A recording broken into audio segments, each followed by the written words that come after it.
Hi అండి. Welcome to food and living. మనం ఈరోజు ఈ వీడియోలో టమాటో నిల్వ పచ్చడి ఎలా పట్టుకోవాలో చూద్దామండి. ముందుగా ఒక అర కేజీ టమాటాలు తీసుకొని శుభ్రంగా వాష్ చేసుకొని తడేమీ లేకుండా తుడుచుకొని ఆరబెట్టుకోవాలి.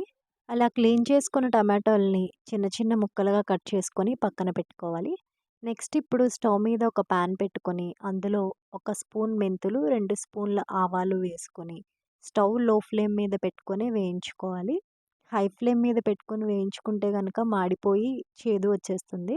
మెంతులు వేగిన వాసన వస్తే స్టవ్ ఆఫ్ చేసేసుకొని పక్కన పెట్టేసుకోవాలి. నెక్స్ట్ ఇప్పుడు మరొక పాన్ తీసుకొని ఆయిల్ ఏమీ లేకుండా మనం కట్ చేసి పెట్టుకున్న అర కేజీ టమాటాలు అందులో వేసుకొని కలుపుకోవాలి.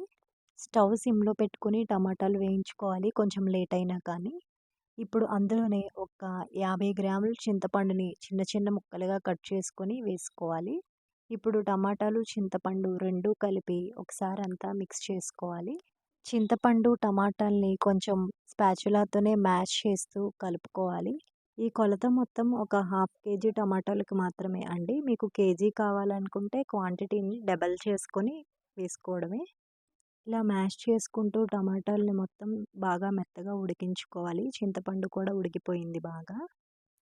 ఇప్పుడు ఒక హాఫ్ స్పూన్ పసుపు వేసానండి. మీకు అవసరం లేకపోతే అది స్కిప్ చేసేసుకోవచ్చు. పసుపు వేసిన తర్వాత మరొకసారి అంతా కలుపుకొని స్టవ్ ఆఫ్ చేసేసుకోవాలి. ఈ టమాటాలని కంప్లీట్‌గా ఆరే వరకు పక్కన పెట్టేసుకోవాలి. నెక్స్ట్ ఇప్పుడు మనం వేయించి పక్కన పెట్టుకున్న మెంతులు, ఆవాలు మిక్సీ జార్‌లో వేసుకొని మెత్తగా పౌడర్‌లా చేసుకోవాలి. మరొక మిక్సీ జార్ తీసుకొని కంప్లీట్‌గా చల్లారిపోయిన టమాటా పేస్ట్ అందులో వేసుకోవాలి.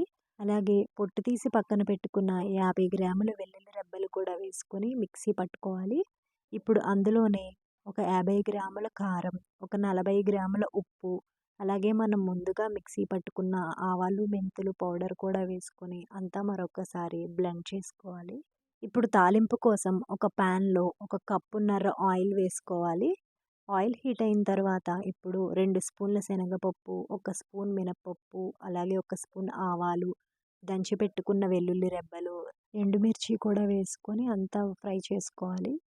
అవి వేగిన తర్వాత ఇప్పుడు కరివేపాకు కూడా వేసుకొని మరొకసారి అంతా కలుపుకొని మనం మిక్సీ పట్టుకున్న చట్నీని ఆ తాలింపులో వేసేసుకోవాలి.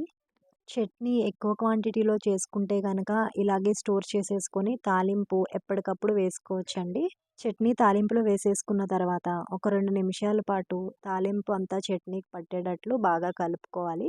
సీజన్స్‌తో, ఎండతో పనేమీ లేకుండా ఎప్పటికప్పుడు ఇన్‌స్టంట్‌గా ఇలా టమాటో పచ్చడి చేసేసుకోవచ్చండి. ఇలా చేసుకున్న పచ్చడి ఒక 6 నెలల పాటు నిల్వ ఉంటుంది. ఈ వీడియో గనుక మీకు నచ్చినట్లయితే తప్పకుండా లైక్ చేయండి. మీ ఫ్రెండ్స్ అండ్ రిలేటివ్స్‌కి షేర్ చేయండి. మరిన్ని లేటెస్ట్ వీడియోస్ కోసం ఛానల్‌ని సబ్స్క్రైబ్ చేసుకోండి. Thanks for watching.